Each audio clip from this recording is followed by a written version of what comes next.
నేను చెప్పేది కొంచెం అర్థం చేసుకో కీర్తి. వాడి లైఫ్ స్పాయిల్ అయిపోతుంది. వాడు ఇన్నోసెంట్ ఫెలో. నువ్వు వాడికి బుద్ధి చెప్పడం మానేసి నా దగ్గరికి వచ్చి నన్ను కన్విన్స్ చేస్తావేంటి? కీర్తి, మన పెళ్లి గురించి ప్రాబ్లమ్స్ గురించి అర్థం చేసుకున్నంత మెచ్యూరిటీ వాడికి లేదు. వాడి వయసు అలాంటిది. ఆ వయసు దాటే కదా మనం ఇక్కడికి వచ్చాం. మనమే వాడిని అర్థం చేసుకోవాలి. నువ్వు నా మాట విని నేను చెప్పినట్టు చేస్తేనే వాడి లైఫ్ బాగుపడుతుంది. లేదంటే వాడు చచ్చిపోతాడు. ఆల్రెడీ ఒకసారి సూసైడ్ అటెంప్ట్ కూడా చేసుకున్నాడు. You have to understand. ఆ రోజు నువ్వు ఉన్న పరిస్థితుల్లో నీకేం చెప్పినా అర్థమయ్యేది కాదురా. అందుకే కీర్తిని కన్విన్స్ చేశాను. మీ మొగుడు పిల్లలు ఆడి నాటకం చాలు. అయినా నువ్వు ఎన్ని కథలు చెప్పినా నాకు జీవితం కన్నా ప్రేమే ముఖ్యం. ఏంట్రా ఇంత చెప్పినా ప్రేమ ప్రేమ అంటున్నావు? ఏంట్రా నీ ప్రేమ? ఎక్కడో బస్ స్టాప్ లో ఒక అమ్మాయిని చూసి ప్రేమించానంటూ వెంటపడి విసిగించడమా? అమ్మాయి లైఫ్ ఏంటో, అమ్మాయి పరిస్థితులు ఏంటో ఏం అవసరం లేదా నీకు? తీరా అమ్మాయి నీ ప్రేమను ఒప్పుకోపోయేసరికి తిరిగి వాళ్ళ చావాలనుకున్నావు అంతేగా? అదే కొంచెం ధైర్యం ఉంటుంటే ఆ అమ్మాయినే చంపేసేవాడివేమో. ఇదేనా ప్రేమ అంటే? రే నారాయణ, ప్రేమ అంటే చంపడమో చావడమో కాదురా, అదో గొప్ప బాధ్యత. ప్రేమించావు, పెళ్లి చేసుకున్నావు, నా బాధ నీకే అర్థం అవుద్ది. ఎన్ని లెక్చర్లైనా ఇస్తావు. దీన్ని పాటించడానికి పిచ్చోడ్లా నేను ఒకటి ఉన్నాను కదా. అది కాదురా, నన్ను చూడు. చదువుకోవాల్సిన టైంలో ప్రేమలో పడి కెరీర్ మొత్తం నాశనం చేసుకున్నాను. సెటిల్ అవ్వాల్సిన టైంలో ఇంకా స్ట్రగుల్ అవుతానే ఉన్నాను. నేను చేసిన తప్పే నువ్వు కూడా చేయకూడదనేరా ఇదంతా చేసింది. నువ్వు ఎన్ని చెప్పినా ఎంత చెప్పినా ప్రేమ లేని జీవితం నాకు వేస్ట్. నాకు చావు తప్ప వేరే దారి లేదు. నేను చెప్పాల్సింది చెప్పాను. ఇంకా నీ జీవితం నీ చేతిలో ఉంది. బతికి సాధిస్తావో చచ్చి ఓడిపోతావు, నీ ఇష్టం.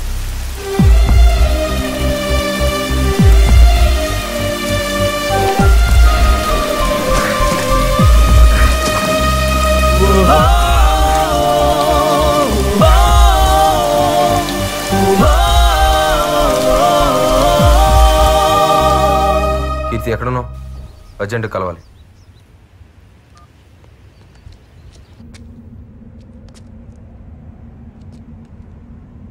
ఏంటి డల్గా ఉన్నావు? నారాయణకి మన రిలేషన్ గురించి చెప్పేశాను. గుర్తుందా నీకు? అప్పుడు ఎందుకు చెప్పా? ఇంకెప్పుడు చెప్పాలి? ఎగ్జామ్స్ కూడా అయిపోయినాయి కదా. ఎగ్జామ్స్ అయ్యాయి కానీ ప్రాక్టికల్స్ ఉన్నాయి. అవి కంప్లీట్ చేయకపోయినా ఫెయిల్ అవుతాడు తెలుసా? సరే, తెలుసో తెలియకో తెలియాల్సిందేగా చెప్పాను. అలా అయితే ఆ రోజే వాడిని వదిలేస్తే వాడు చచ్చేవాడు కదా. ఇంతకీ ఏమన్నాడు? వాడిలో ఏ మార్పు రాదు. మనం చేయాల్సిన దానికంటే చాలా ఎక్కువ చేసాం. ఇది కామన్ సెన్స్ ఉన్నోడికి ఎప్పటికైనా అర్థం అవుతుంది.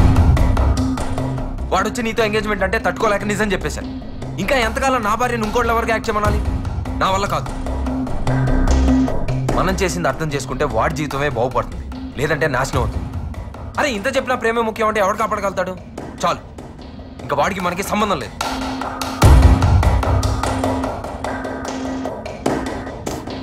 మనకే చాలా ప్రాబ్లమ్స్ ఉన్నాయి, ముందే సాల్వ్ చేసుకుందాం. వాడికి ఏమైనా అయితే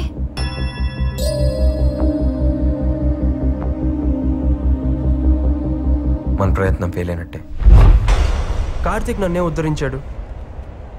పడిపోతున్న నాకు చెయ్యని తెచ్చి మళ్ళీ అక్కడే వదిలేశాడు. ప్రేమలో ఫెయిల్ అయిన నేను జీవితంలో ఏం సాధించాను? నిన్నలో ఉన్న ఆనందం రేపులో లేదు. ఇంకెందుకు బ్రతకడం? ఈ ప్రపంచంలో నేను ఒక్కరికే సమాధానం చెప్పాలి. నన్ను క్షమించు నాన్న. మై డియర్ లిటిల్ సోల్జర్స్, యుద్ధానికి బాగా ప్రిపేర్ అవుతున్నట్టుంది. ఇంతకీ నారిగడేట్రా? ఇంటికెళ్ళి ఉంటారా? అన్ని చూసి రాసేది కదరా, ప్రాక్టికల్. ఎవరి మటుకు వాళ్ళు చేసుకోవాలి. తెలుసు బే.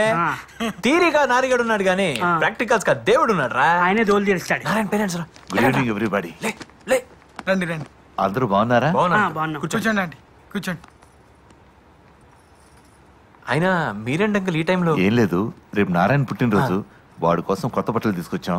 అవును, ఏడి వీడు? అదేంటి అంకుల్, వాడు ఎగ్జామ్ అయిపోయిన తర్వాత హాస్టల్ కూడా రాలేదు. ఇంటికి వెళ్ళాడు అనుకున్నామే. హాస్టల్ కి రాలేదు, ఇంటికి రాలేదంటే ఎక్కడికి వెళ్ళి ఉంటాడు? కంగారు పడరా అంకుల్, మీరేం టెన్షన్ పడద్దు. ఇక్కడికి రాలేదంటే మా ఫ్రెండ్ వాళ్ళ ఇంటికి వెళ్ళి ఉంటాడు. మీరు నిశ్చింతగా ఇంటికి వెళ్ళండి. రేపు పొద్దున్న కాలేజ్కి వచ్చేయండి. వాడిని తీసుకొచ్చే బాధ్యత మాది. కిరణ్, ఈ బట్టలు వాడికి ఇచ్చే.